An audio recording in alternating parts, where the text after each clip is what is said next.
You are listening to Studio MacGyver's Dragon Ball and Video Game Podcast.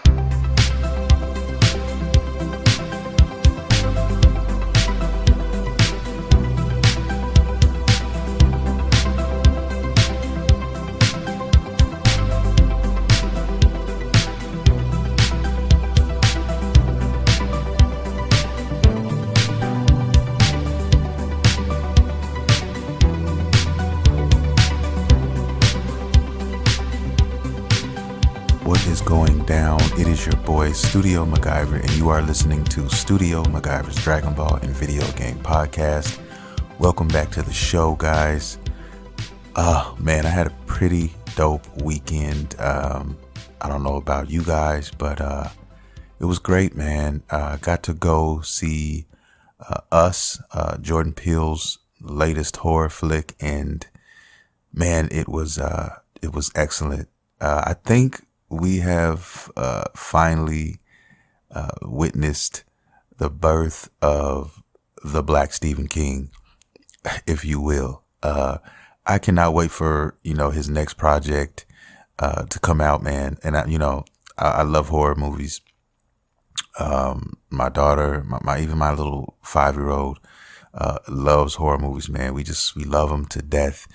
And this movie was excellent, man. I cannot wait for the next one, and I can't wait to see it again. Saw the movie, it was excellent. I had to put that out there, guys. If you haven't seen this movie, if you into horror films, you need to go check it out. Us, Jordan Peele's Us, it's great.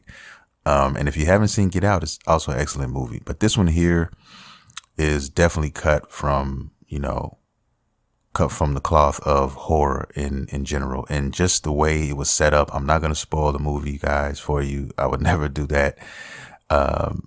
But the end is just so good. It's a must see if you're a horror fan. So check it out, guys. I got a couple of friends who have seen it. I got a couple more who are about to see it, and I'm kind of envious of those who haven't seen it yet because I already know what's going to happen. But it's an excellent film. You guys should check it out. Got a little bit to talk about today, guys. I don't even know if it's constituted as a little bit, but finally going to talk about that system that Google has been talking about for quite some time, and have a lot to say about it, man. I feel some type of way about it, and we're going to talk about that. Also, a little bit of some Dragon Ball talk. Basically the future of the next chapter 47. And I want to see where they're going to go with that, man.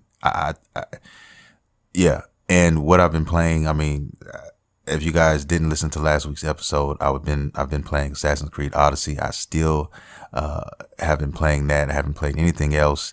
There were a couple of things that I talked about last week that I thought were true, but they were not. As far as like the level cap and certain things like that.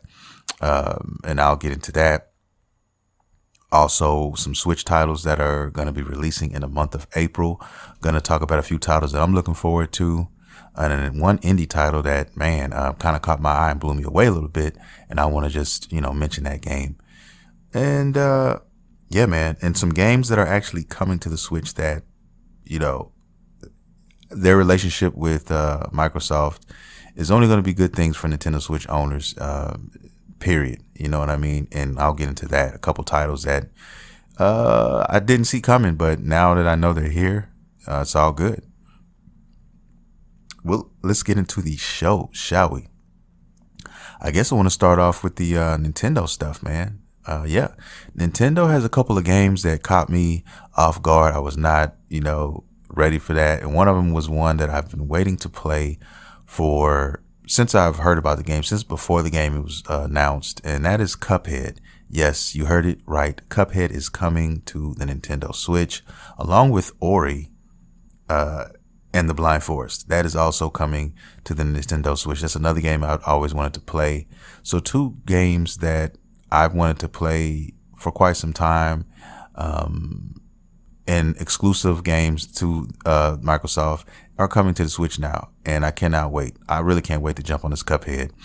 That's gonna be excellent, man. I can see me playing that with my kids, like clowning. I love the art style of that game, the black and white type of, the old 30s and 40s kind of animation style. It's off the chain. And then Ori and the Blind Forest is another game which is excellent. I've heard nothing but great things about this game, and I thought I'd never get a chance to play because I didn't think I was ever going to get an Xbox One, and I'll be able to play it on the Switch, so it's all good. Anyway, let me go down the line real quick on some other titles that are coming to the Switch on the month of April. And we're going to start with Darksiders. Yeah, the original Darksiders, man. That's crazy.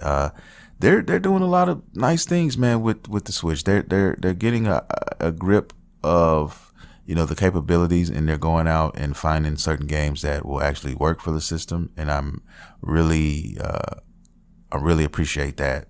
And that's just making, Nintendo Switch owners that much more, happy. It's not going to not make us happy. That's just extra stuff we get to take on the go with us. So when you're on a train ride, or when you're taking a trip or whatever, and that Nintendo Switch can be that one-stop shop, for mobile gaming for you if you want to, but knowing me, I'm taking everything. I'm taking the Switch. I'm taking the 3DS. I'm taking the DS. You know what I mean? That's just me. I'm taking the PSP. I'm taking everything portable, that I can. I might leave a couple here. I'm not going to take everything, but you see what I'm talking about. But yeah, Darksiders, man, coming out April, I want to say April 2nd is the release date for that. So if you never played Darksiders, definitely check that out. Yeah. Another game is Final Fantasy X and Final Fantasy X-2. Those games will be coming out April 16th. Now, if you're a Final Fantasy fan and you just haven't played these games, it's definitely a perfect start. And I haven't played a lot of the Final Fantasy games. There's been so many of them. So this will give me a perfect opportunity when I do have some more money in my pocket to, go out and grab some of these games, man. Do some reviews, figure out which ones are the creme de la creme out of the pack, and then, pick and choose and go from there. Yeah, man. So I'm just throwing some names, some titles out here, and throwing some dates out here for you guys in case you did not know.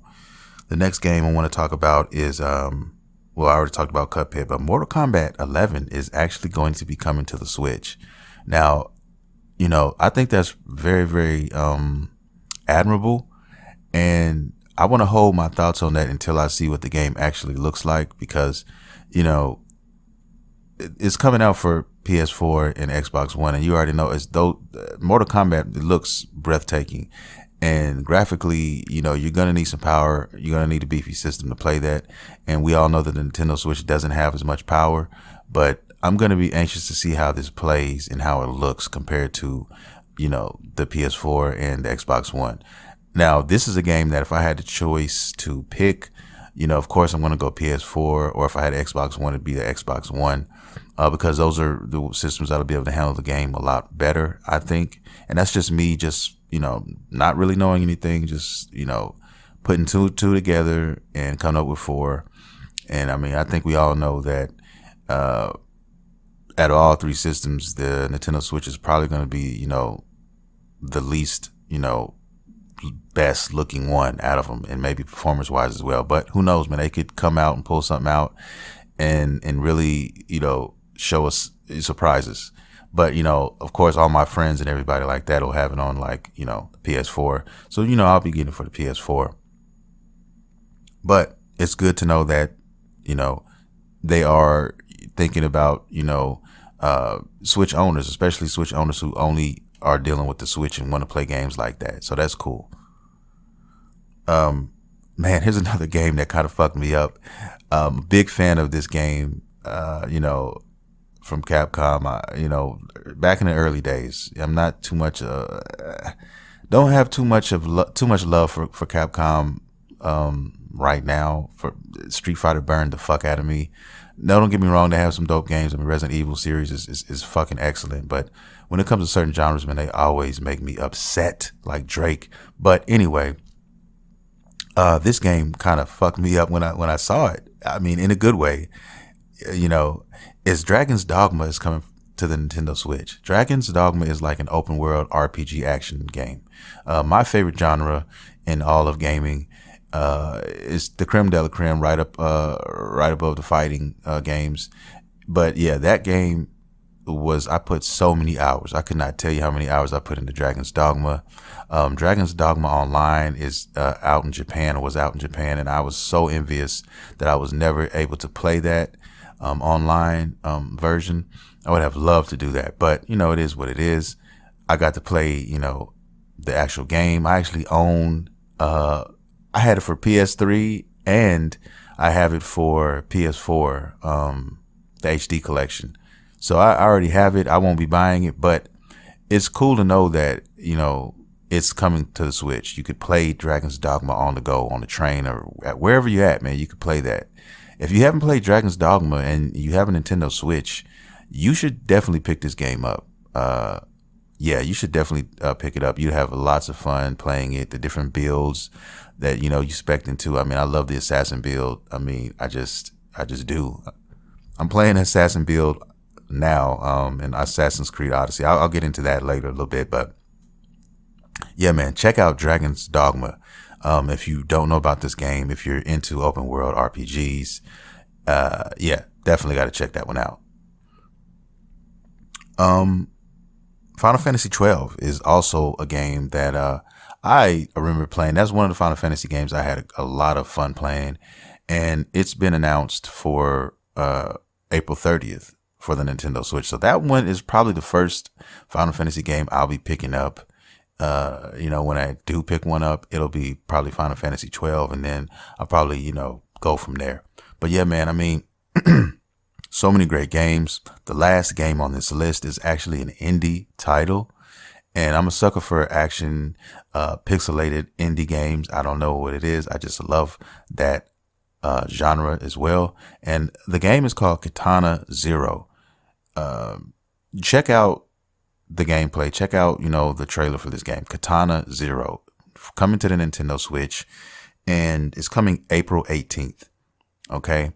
That one is like the shining star right now to all these games, believe it or not. It looks fucking excellent. And that's one that I'll probably end up picking up and adding to my Switch. Because, those games are really, really light on the computer, light on the memory. So, I don't mind downloading those games, but I have a lot of beef with Nintendo and how they handle some of their releases, man. Because a lot of their releases are DLC only, download only. You know what I mean? So you have to go out and get the biggest fucking memory stick you can fucking find to put some of these games on here. And I'm a person who I don't want to really be swapping out memory sticks in my Nintendo Switch all the time. I like to have everything on one disc and, keep it kosher, keep it moving like that. But I mean, I understand, it is what it is, but they could do it better because they don't want to spend money on certain cartridges and this and or that. And then sometimes what they'll do is they'll release it, DLC only, and then later they'll come out with a physical copy, which is fucking dumb in my opinion. But that's just, that's just me on the outside looking in. It is what it is, guys. But, just happy to get these releases. If you really care about the game and really want to play it, I mean, I'm sure you wouldn't mind downloading it. Like, some games just have to be done like that. It is what it is. But yeah, check out Katana Zero, guys, if you haven't already. And if you're definitely into indie titles and action-packed games like that, check that one out. All right. I guess what I want to talk about real quick is, man, Assassin's Creed Odyssey. I've been playing it. Yes. I sung its praises last week on this podcast. And there were some things that I said that I wasn't necessarily sure about. I said that there was, I thought the cap was level 50. I was wrong about that. And, partially I have, Assassin's Creed Odyssey to blame for that because the game is so fucking awesome that, I was just so engulfed in the game. I didn't really pay too much more attention to just that. You know what I mean? But the game actually has a cap of 70. And now, I guess with some updates or whatever, now it's like 99. So I've been watching videos and motherfuckers running around in the late 90s on these crazy builds, running around acting crazy out here. So, that just gives me more reason to even keep playing this game. It's just a beautiful game. It's so big. Man, I just checked how many hours I had clocked in this game right before this podcast, and I had 63 hours. I have 63 hours clocked in this game from last week up until now. I'm like at level, what am I, level 39? I haven't even hit level 40 yet. So, man, so much to fucking do. I'll probably end up beating the game when it's all said and done. I'll probably be around 60 to 65, when I finish. That's just me, putting a ballpark figure out there in the air just by all the shit that I'm doing and how I like to play the game, which is run around and just do quests and just get stronger. And, I just love doing that. And now I finally found a build that, I'm really feeling, because I got this dope ass dagger. I had thought I put the dagger away and, I was going to pick up the sword back up. My two weapons is the axe. I love the axe. For, motherfuckers that just get on my nerves, those stronger, characters that you got to deal with. Sometimes you need that axe in their life. When you get that crit damage from that axe, man, I mean, it's lights out. But then, I found this awesome dagger and I got it off of a mercenary, and it's a poison infused dagger. And before I even found that dagger, I was specking into the poison build. I wanted to be an assassin and heavy emphasis on poison. And this is awesome because you get automatic poison damage without even having to activate the poison, the poison move that you have in the game or whatever. But if you activate that on top and then compound that with the poison damage percentage on all of your pieces, I mean, god damn, it's crazy. The only thing I need now, right, is I guess a adrenaline on hit, some perk like that. And once I get that, man, then it's over. And especially when I hit like 50. Level 50, it'll be I'll be talking shit and taking names out here in these Assassin's Creed streets. I cannot fucking wait. I'm having so much fun, man. I mean, it's so great. I love this fucking game, guys. I'm sorry. I know you're probably tired of hearing about it, but if you into an RPG that is open world, that's huge and that has so much to discover, and the characters and the story, and if you love Greek mythology, I mean, goddamn, you just have to play this. You just really have to play this game. That's all I've been playing. That's the only video game I've been playing. I have not touched anything else, and I will not touch anything else until I finish this game, the first playthrough. Then I have a DLC to play through, the first DLC, and then there's another one on the way, so I'll be getting that. So I've got so much to do just with this one game. It's keeping me so busy, man, when it comes to just my gaming time right now. I hadn't had a chance to do anything else. I hadn't wanted to. I mean, shit, there's been shows I've been trying to get a hold of and finish, like American Gods. My boy got me into that. So, but I just, when I'm awake, I'm playing this game and I'm asleep. That's it. And then, of course, I handle all my responsibilities, my family obligations and stuff like that. But, whenever I have free time, man, all my free time was going to Assassin's Creed Odyssey right now. Also, I finally got a sale on, I finally got a sale on, Far Cry New Dawn. There's a sale right now at Best Buy. It's $20, man. And, I had to get it. I had to do it. If you follow me on, Instagram, you saw it, cause the game is only $40, anyway, brand new, you know what I mean? Which I thought was awesome. But then, I wanted to get it because before I was playing Assassin's Creed Odyssey, I was playing Far Cry 5. And I really am enjoying that game. I'm like at the tail end of that game. Really enjoying the story, the characters. But, Far Cry New Dawn is basically just a continuation of, that story 17 years after the fact. And then it also implements a different kind of slightly different play style in the sense of a more RPG play style. In other words, now everybody has hit points, in which I thought it was cool also. So I can't wait to find out and get into that. But I still have to first finish Far Cry 5. And then, I'll have something there. And these are all Ubisoft games, guys. All Ubisoft right now. I don't know what the fuck is in the water, But it's just like Ubisoft is out here in these streets, and then you got the Division 2, a game that I was supposed to get, but maybe I'll talk my girl into making that move the next week or so for me. But I had all these fucking financial obligations that come up and bite me in the ass, and then it completely swallowed up my video game funds for the next couple of months. So I'm just trying to recover from that.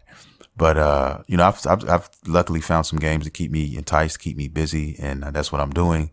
And now I have plenty to play, moving forward. Anyway, before I start thinking about that next game, you know what I mean? So you got Mortal Kombat 11 coming out. I mean, and then I definitely want to buy and play Samurai Showdown. I hope they have a collector's edition, and if they do, that is my goal to get that game, to get that collector's edition. I really love that franchise, and I am so happy that they are revamping it, and I can't wait to get into that series. Cannot wait. But yeah, man, so many great things happening. Great to be a gaming fan, great to be a gamer, great to be an anime lover, great to be it's great to be a nerd right now. You know what I mean? So many things out here that I can love on, and it's beautiful, man.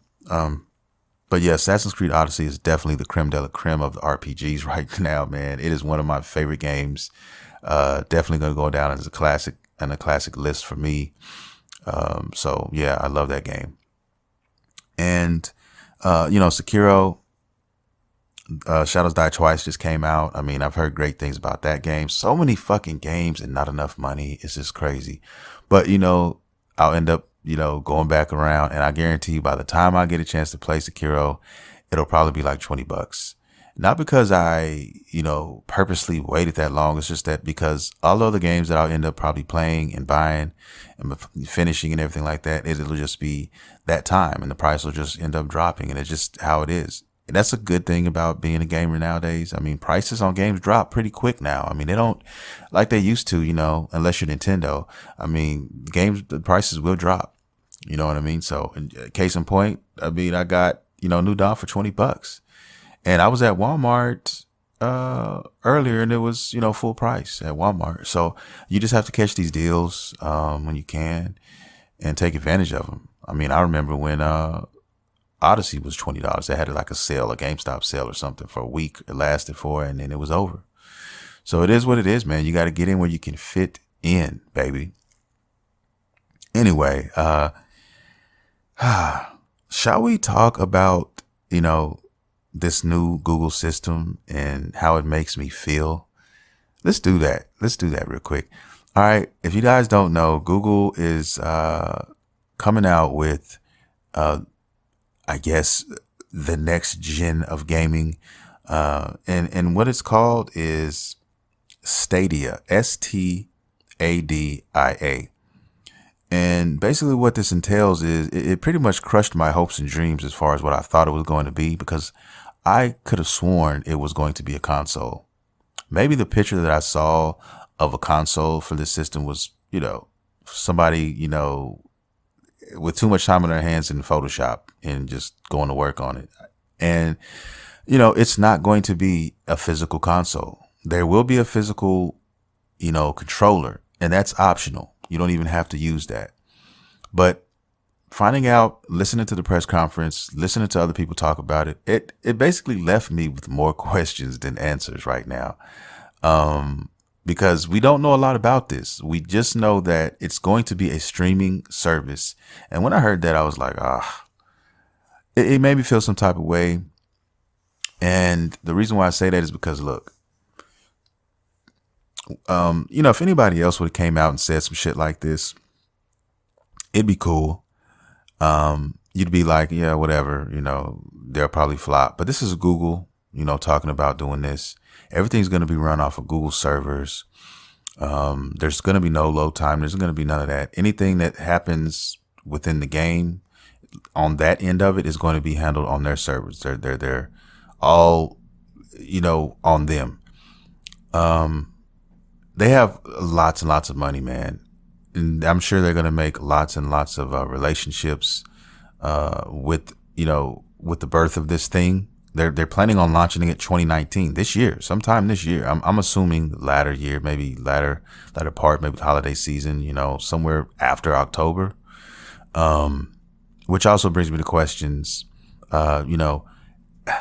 If this is a streaming service, okay, now it's all going to be about the internet. Okay. How much is this service going to be? How fast does your internet have to be? Like, what are the specs of your internet, to run these things? These are questions that they couldn't provide us with.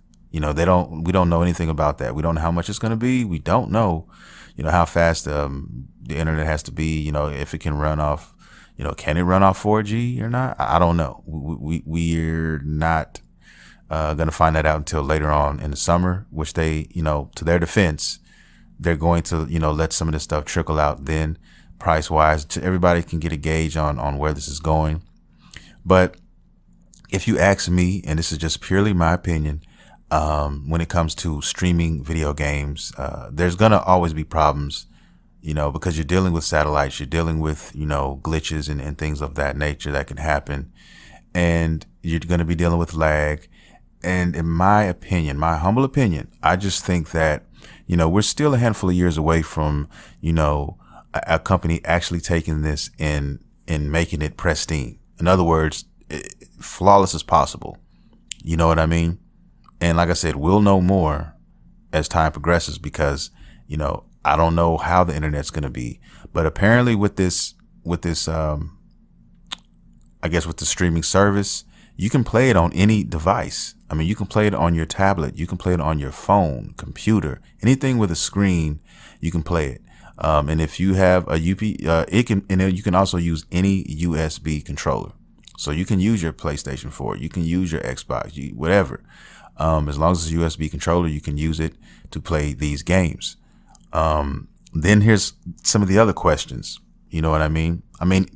Look, don't get me wrong. I know the future of gaming is headed in this direction. There's going to be streaming services. There are going to be these things happening, but I'm still, one of those guys that believes in the physical, and there's a lot of physical guys out there, physical gals out there, collectors who, would love to just have their things. If anything goes wrong, if the internet is not working for whatever reason, and we all had these hiccups before, and you don't have access to all that stuff, you still have things you can go to and play. And some of the best games that I've ever played are on, older games and older titles. And I'm thankful for those games. And I'm thankful that I could go back to those and play them when I want to and not have to worry about any constrictions or maintenance down messages or, things of that nature. You don't have to worry about those things. Is streaming cool? Is the concept cool? Would I ever get behind that? Yeah, sure. You know what I mean? The way that they explain a lot of these things, they even explain to where you could, be watching a YouTube video of a game and there'll be a link, in the corner of the video. If you click that link, you automatically get, transported into that game. You know what I mean? So they're trying to make it seamless like that. And that's cool for a lot of games because there are going to be some games that, maybe, depending on what the prices of the service, if you're just paying for the service, you got access to all these games and that'd be cool. But like I said, until I find out what it's going to cost and all that, then you can kind of weigh this type of thing in. And then, I think, years down the line, it will definitely be something worth doing. But we're talking about Google as well. They are very ambitious. They sound like they really want to make this thing happen in 2019. And, with the money that they have and, I feel that they can build some nice relationships and I feel that they can, do a lot of this right now. Is it going to be perfect? I can honestly tell you, I don't think it will be. And, only time will tell and we definitely will be finding out and you'll be definitely hearing that from your boy. I'll be covering it most definitely because I really wanted to do something with Google. I really wanted Google to, to make something happen. I really wanted them to make a console, but that's just not going to happen. So I'll see what this streaming thing is and then see what's about it. But definitely not going to, knock Sony off its, off the top. It's definitely not doing that. I can tell you that right now. The PS5 is definitely going to reign supreme in my house, at least. And then, we'll have Nintendo as well. Xbox has something to prove to me right now, and they're not gonna prove anything with the Xbox One generation. They're gonna have to show me with this next system that they're gonna have. So we'll see where that goes. But yeah, man, it's just so many questions and not enough answers right now. And, so I'm kind of at a loss for words when it comes to that. But as a streaming service, they're not going to have every game. You know what I mean? They're going to have, the question really is going to be, what is their library going to look like? What games are they going to have? Are they going to have those games like God of War? Are they going to have, those games like The Last of Us that are going to make you want to play this streaming service, are going to make you want to subscribe to this service? That's the real question here. What relationships are Google going to, make? That's the real question. And with the money that they have behind them, though, I've got a pretty good feeling they're gonna make some nice ones. They definitely are. But like I said, only time will tell, man, what those relationships, who those people are, who those companies are. And, we'll find out in due time. And like I said, it's with anything new, it's going to take time. It's not going to, whether it flops or not, I don't see the potential fulfilled on this streaming service, anytime soon, even if it comes out in 2019. I'm giving it, at least, a year, 18 months before we start to see some kind of something, move the needle a little bit. It took Nintendo, in my opinion, it took the Switch time, easily a year and a half before you could start looking at it in a way and say, oh, okay, now I understand. Now I'm seeing what you're doing. At least for me, that's what it did. You know what I mean? Some people would just say it was just Breath of the Wild, and that was all that was all it took. Even though I love that game, and it's a fantastic title, and I do understand how dope it is now because I was a late bloomer with that game. But it is what it is. But that's my take right now on this system from Google, man. That's how I feel about it. And I'm anxious to see and to know what you guys feel. Have you seen the press conference? Have you seen videos about this? How do you feel about a streaming service? Do you feel that it's going to be, to the point where it will make you put everything else down and turn your old systems into, sidekick systems, where this one, it will be like your main thing because of the flexibility of it all, or not? You know what I mean? I don't know. Something about a handheld, with the Switch, you have it's made to play in your hand, in other words, if I'm on a bus or something like that, and I have a tablet with me, it's going to be kind of hard to like pull that tablet out and then grab your controller, unless you got some kind of wireless kind of thing to it. I don't know, man. It would just, the setup would be kind of, I don't know, unless they create or even have something to where you could merge those two together to make it kind of like one system, like its own handheld, and you could kind of do something like that. But then it'd be, how would it run on, 4G? How is that going to work? And then, pretty soon we're going to be moving above 4G. So, all of these things are going to be, playing into some kind of factor, how, I perceive, the streaming service. So right now, though, it's just not very enticing to me. I'm not really big on streaming games anyway, just for the, the history of it, and, the lagging issues and things of that nature. But, like I said, eventually, eventually it will get better, I think. And as technology progresses, it'll get less and less likely to be, talked about in that kind of conversation. So until then, that's where I'm at on it. I'm still a console guy.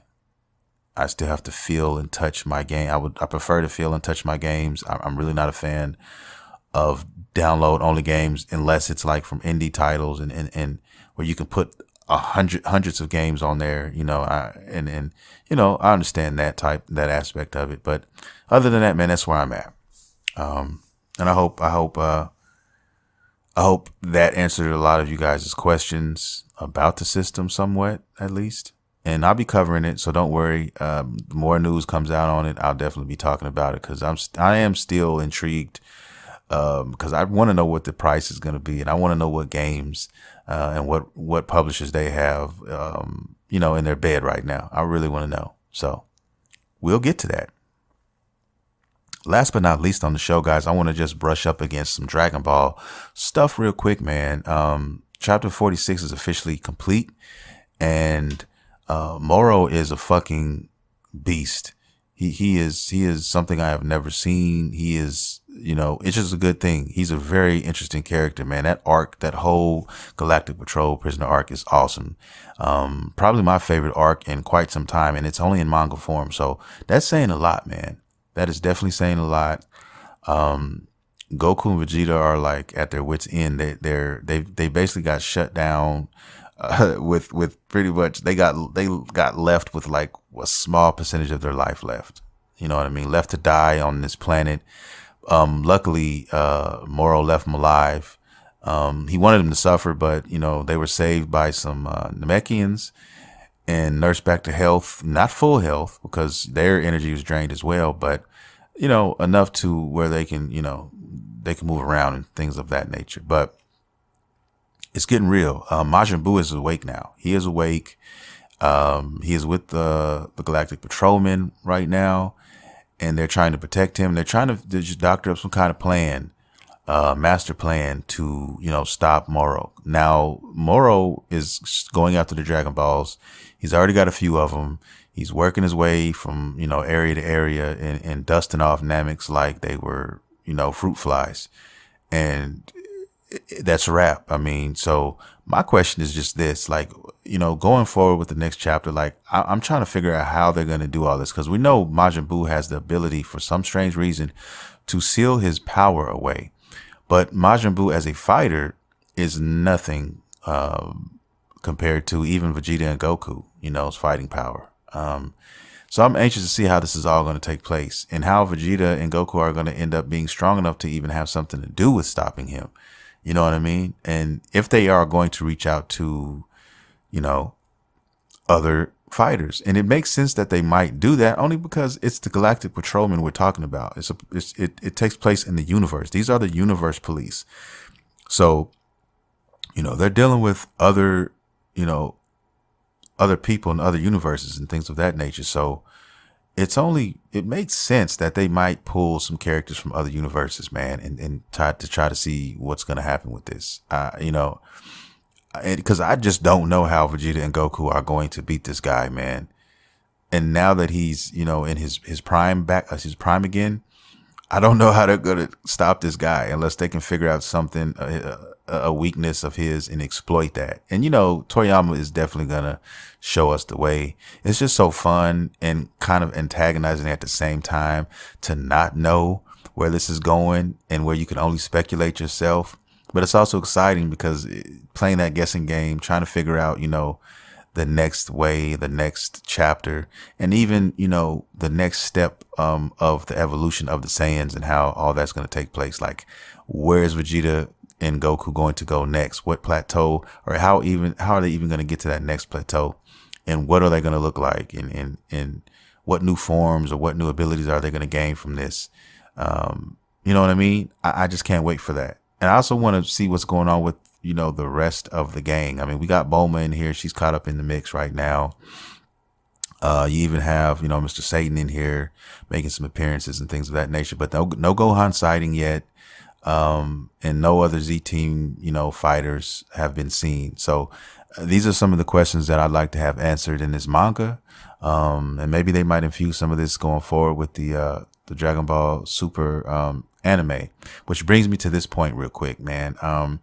I did state that the Dragon Ball Super was going to continue in July of 2019.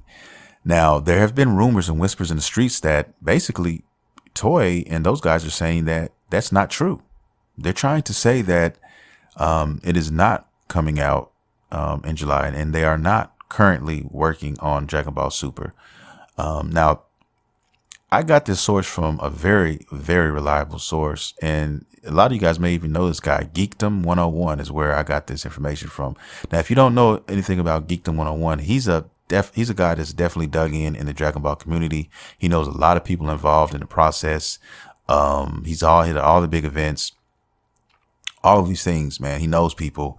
And usually when he says something, and from whatever source he gets it from, it comes to fruition. It is actually happening. And what I think, honestly, I think that it's still going to happen in July, or somewhere at least around July. I think they're just trying to cover it up for whatever reason, PR move, whatever they're trying to do. They don't want to, they want to surprise us. They want to, I don't know why, because we all know Dragon Ball Super is here. We all know it's coming. The manga is basically right now, it's ongoing. It's continuing. It never technically stopped. You know what I mean? Right after the Brawley series, and here we have, this Galactic Patrolman Prisoner arc. So it's not going anywhere. I don't know why they just won't, spill the beans on it. But I think that it is coming out in July. I just think that they just want to be the ones to say it is coming out in July. That's really what I think. Especially nowadays with the internet and with, the media, social media and everything like that. It's very easy to leak something and get something out, man. All it takes is that one person, man. That's all it takes. And then, they're trying to stop the bleeding because they want it to be them. They don't want it to be leaked. So I'm still standing firm. July. If July comes and it doesn't happen, I will definitely eat my words in front of you guys on this podcast, and even maybe on my YouTube channel or whatever you fuck with me on. But right now, man, I'm going to stand solid and ironclad on that July thing until further notice. But that's just me on the outside looking in. That is pretty much going to do it for the show, guys. I hope you guys enjoyed it. I hope you guys go out and see Us by Jordan Peele and that amazing cast that he has out there, especially if you love horror flicks. I hope that you play Assassin's Creed Odyssey if you have not played it. Eventually, put it on your video game bucket list and definitely play that fucking game. And I hope you're excited as I am as far as what's going to happen with Dragon Ball Super, man. I hope that, you feel the way I feel about it and enjoying really what's going on in this Galactic Patrolman Prisoner arc, man. I really do. I feel so good right now to be a nerd. I really do. To be a Dragon Ball fan, to be an anime fan, to be a gamer, all of these things, guys. I'm loving it now, baby. I want to give a special thanks, like I always do, to all the listeners, everybody who listens every week to this podcast. I love you guys, man, with all my fucking heart. I want to thank you all for your support.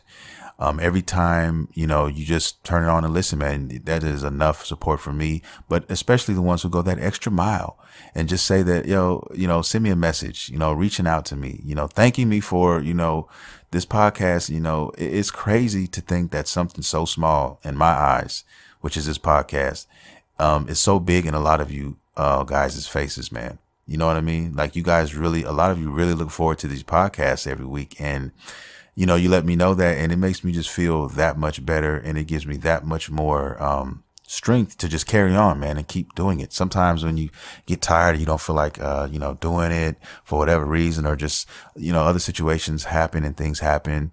And in the back of your mind, you're like, well, I still got to get this podcast done because there are those out there who are really depending on this podcast and really want to hear it.